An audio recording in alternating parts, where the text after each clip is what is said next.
devant le 45-71 et j'entends code rouge. C'est la pire chose qu'un pompier, je dirais à tous les niveaux, là, chef inclus, là, qu'on doit entendre sur une intervention parce que ça veut dire qu'il y a quelque chose qui va très, très mal.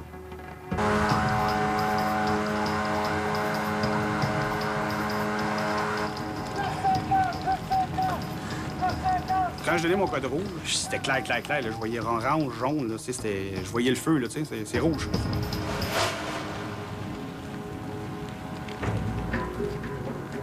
Carrément, genre une torche. Ça sort, là, ça a sorti plein de portes qui est venu nous chercher. J'ai tout de suite accroché mon micro. J'ai donné code rouge, code rouge, code rouge, qui signifie au PC, c'est que tout le monde sort, on laisse tout. Les émotions sont fortes, là. Tout le monde se garage dans un endroit et on oublie l'incendie parce qu'on veut s'occuper vraiment du personnel, aller sauver le personnel.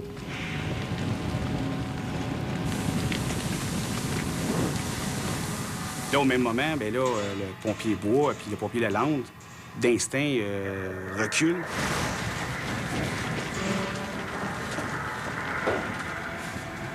Les autres se sont fait ramasser les premiers par en avant. Puis moi, c'est venu me chercher par en arrière, puis j'étais entouré de feu. Bruno Saintonge et ses hommes se retrouvent face à l'un des phénomènes les plus redoutés des services d'incendie, l'embrasement généralisé, mieux connu sous le nom de flashover. Pour moi, un flashover, c'est un environnement qui est très, très, très hostile aux incendies pour les pompiers, pour la sécurité des pompiers. C'est une accumulation de gaz chaud dans une pièce qui est très, très, très, très élevée et toute la pièce devient enflammée, puis donc il y a autocombustion. Des produits qui se trouvent à l'intérieur jusqu'au plancher. Les gars à l'extérieur ont dit qu'ils ont entendu un boom. Nous, à l'intérieur, on ne l'a pas entendu. Nous, une seconde, on était dans une fumée noire et dense, et l'autre seconde, on était dans une boule de feu. Ça a été aussi vite que ça a fait un clic. Quand ça allait allumer, c'est là que tout a commencé. On a perdu le contrôle. On a perdu le contrôle totalement de l'incendie. Benoît Bois, comme réflexe, il a jumpé par en arrière. Et lui, il est 6 pieds 3, beaucoup lourd que moi. Et quand il m'a jumpé dessus, mais j'ai perdu le sens d'orientation. Je savais plus où j'étais. Je suis rendu dans un salon, dans des fauteuils, dans des tables. Puis il fallait retrouver un mur. C'est là qu'on a entendu code rouge, code rouge, code rouge. Quand ça a allumé, moi, je me souviens bien. Là, je me suis dit, je meurerai pas ici aujourd'hui. C'est réellement la phrase que je me suis dit dans ma tête. Je meurerai pas ici aujourd'hui, ça n'a pas de bon sens, mourir dans un cottage comme ça. Pour moi, c'était comme un petit feu. Là. Ça n'avait pas sa place que ça m'arrive là. Quand j'ai revolé, j'ai eu la chance, j'ai revolé sur un mur, puis je me souvenais, ce mur-là, on l'avait longé de ma gauche. J'avais déjà perdu mes compagnons, je savais même pas eux autres où ce qu'ils étaient. Alors j'ai longé le corridor, puis j'ai trouvé la porte de sortie en ligne droite. Quand j'ai longé mon mur pour sortir, je voyais pas un pied devant moi. Là. Premièrement, on voyait rien. Et puis là, on voyait orange, mais il y avait de la fumée à pleine grandeur. Alors là, c'était chacun pour soi. Alors moi, quand j'ai dit, moi, commencer par sortir, puis après ça, si je peux aider, je vais aider. Moi, j'ai trouvé mon chemin. J'ai eu la chance de trouver mon chemin. Fort heureusement, Stéphane Aymon parvient à sortir de la maison. Mais ce n'est pas le cas des autres pompiers qui se trouvent toujours au cœur du brasier.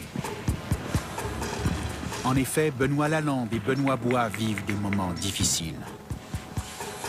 Je me ramasse dans le milieu, encore entouré de feu, puis ça a duré 5-10 secondes. Là. Puis là, après ça, quand tout a passé, je me relève, là, puis là, personne, là. Là, dans ma tête, là, l'hamster commence à rouler.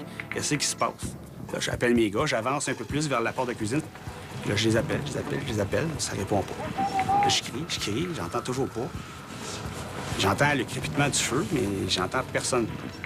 Tout de suite, là, mon mode officier, si tu veux, mon mode responsabilité, là, rembarqué, ils disent aussi, sont mes gars, là, sont où mes gars, là, tu cherches. On croyait qu'on était dans le corridor, mais on n'était plus dans le corridor. On était rendu dans le petit salon. Là, on cherchait un mur, on cherchait une fenêtre le plus vite possible pour sauter ce qui faisait chaud, puis il fallait sortir. Je sentais tout le temps sa main, « Let's go, faut sortir ». Je l'entendais pas, mais d'après moi, c'est ça qu'il voulait me dire. Habituellement, dans un feu, on suit notre jet, puis on suit un mur.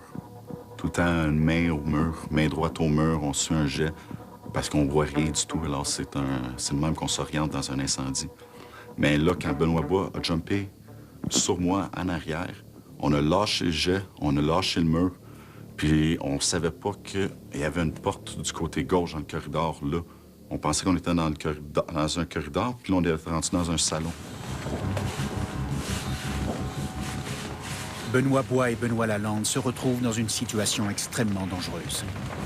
Pris au piège à l'intérieur de la maison en flammes, poussés par une montée d'adrénaline et de stress, les deux pompiers ne pensent qu'à une chose, sortir au plus vite.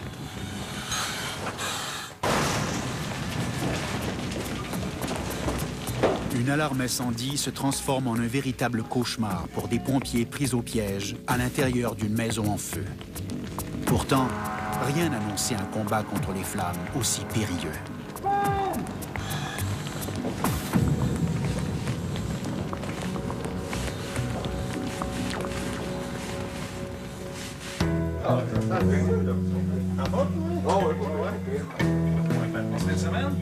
Ce soir-là, j'ai été en échange sur l'équipe 4.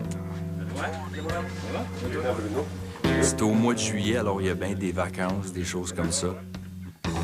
Alors, ils font des échanges de temps. À l'époque, j'étais lieutenant à la caserne 55, qui est à Pointe-Claire. Puis je travaillais ce soir-là en surtemps à la caserne 61, qui est à Dollard-des-Ormeaux, si vous voulez. La ville, juste après.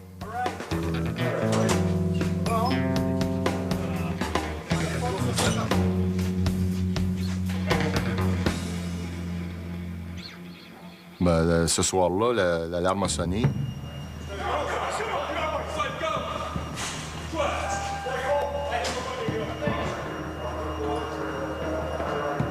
Il y a des informations qui nous rentrent par la radio. Bâtiment, fumée apparente, plusieurs appels.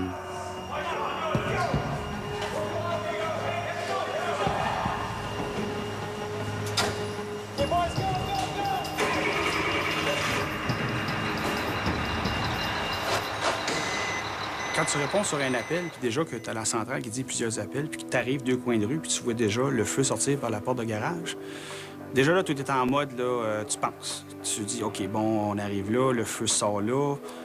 Qu'est-ce qu'il y a? Y a-tu du monde à aller chercher en dedans? Y a-tu commencé à se propager ces étages? Y est-tu confiné? C'est à ce moment-là que le capitaine Desjardins a dit fumée, flamme apparente.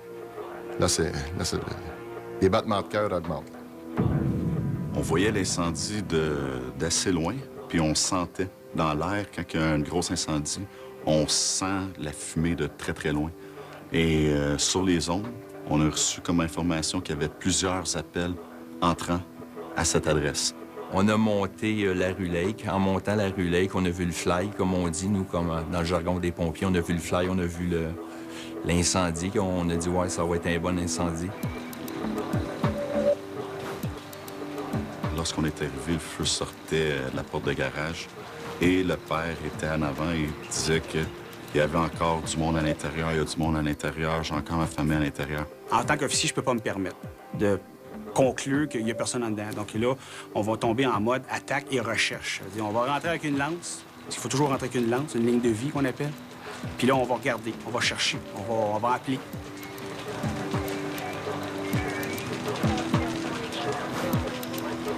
Je suis rentré à l'intérieur, dans le passage. Je voyais l'escalier, je voyais le salon double, je voyais la cuisine dans le fond. Puis une fumée, là, mais pas plus dense que ça. Ma job, c'était de regarder, et il fait chaud, trop de fumée. Et là, comme je voyais pas encore les fameux langues de feu, snake, qu'on appelle, tu sais, on a encore du temps. C'est pas trop pire, tu sais. Il fait chaud, mais la ventilation se fait, j'entends les vitres brisées. Les langues de feu que recherche le lieutenant Saint-Onge sont en fait des signes précurseurs d'un embrasement généralisé de la pièce. Et puis, rendu là, le lieutenant Saint-Onge m'a dit, Stéphane, on s'en va à l'attaque. J'ai dit, OK, boys, on s'en va. En le fond, à droite. Et nous autres, le but, c'était on sort le feu. C'était mon deuxième feu. Moi, j'étais fontainier. Benoît Bois était porte-lance. Benoît Bois a pris la lance et s'est dirigé directement au-devant de la maison. On est rentré. Il y avait par la porte en avant.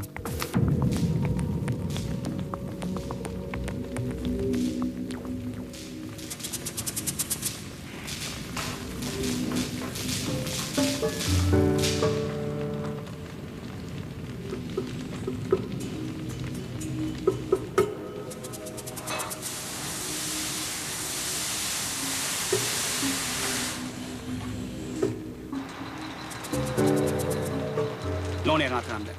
En rentrant, déjà, là, les conditions commençaient déjà à changer. C'était pacté de fumée à grandeur. On s'est dirigé dans le corridor central. Et puis là, on avançait tranquillement.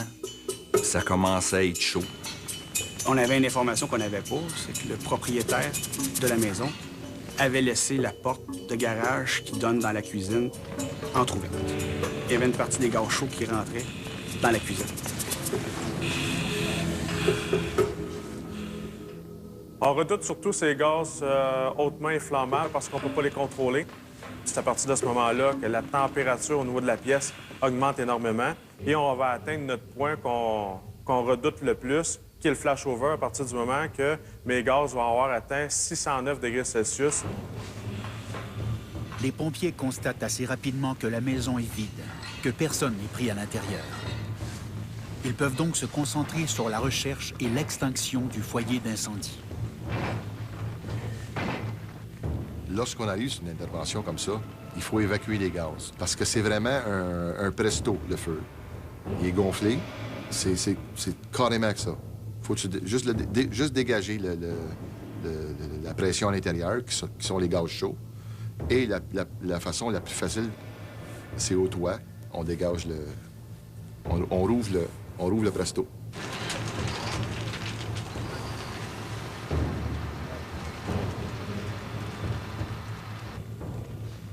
Il y avait beaucoup de combustible à l'intérieur, beaucoup de chaleur. Puis ça s'est accumulé dans la cuisine, tous les gaz de combustion. On voulait attaquer le feu de l'intérieur pour le pousser vers l'extérieur. Mais ça s'est dégradé très, très vite. Donc, je reprends mon micro, j'avise le PC. Il commence à faire très chaud, là, puis cassé carré avec la ventilation. Le PC me dit, c'est parti, il y a du monde qui sont partis. Là, juste pour vérifier, je me lève un peu, parce que j'étais accroupi avec les autres. Je me lève un peu, puis là, je me rends compte, oh, là, c'est trop chaud. J'ai l'information en avant, là. Benoît me dit, il fait chaud, il fait chaud, il fait chaud, là. J'ai dit aux boys, OK, on arrête d'avancer.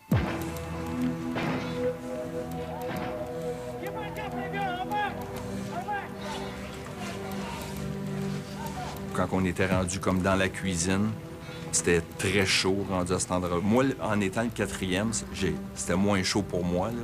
J'étais caché en arrière de mes compagnons, mais c'était très chaud pareil.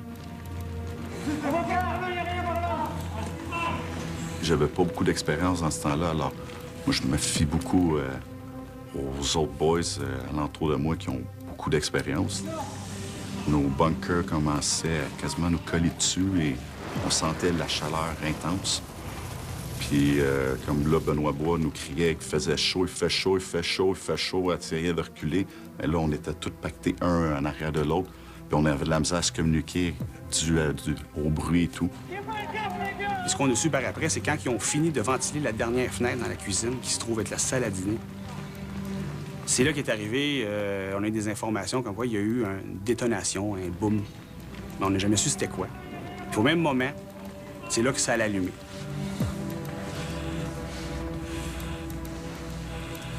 La chaleur est intense. La ventilation ne se fait pas de façon adéquate. Tous les ingrédients sont donc réunis pour provoquer l'ultime crainte des pompiers, le flashover.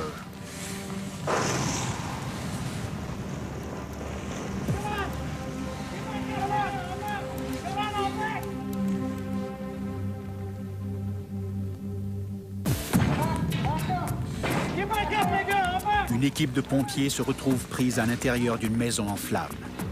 L'accumulation de gaz chaud et de fumée provoque un embrasement généralisé et place les pompiers dans une situation extrêmement dangereuse.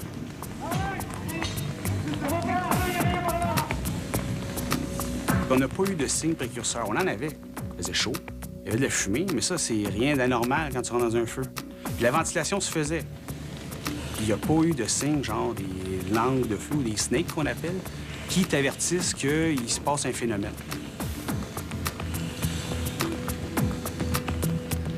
Contre toute attente et en une fraction de seconde, toute la pièce s'embrase.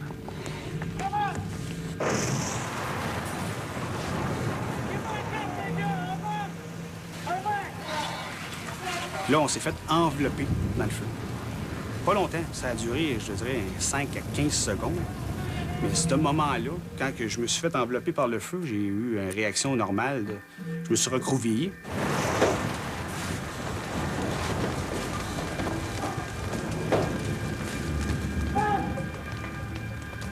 Puis j'ai tout de suite accroché mon micro, j'ai donné code rouge, code rouge, code rouge, qui signifie au PC, c'est que tout le monde sort.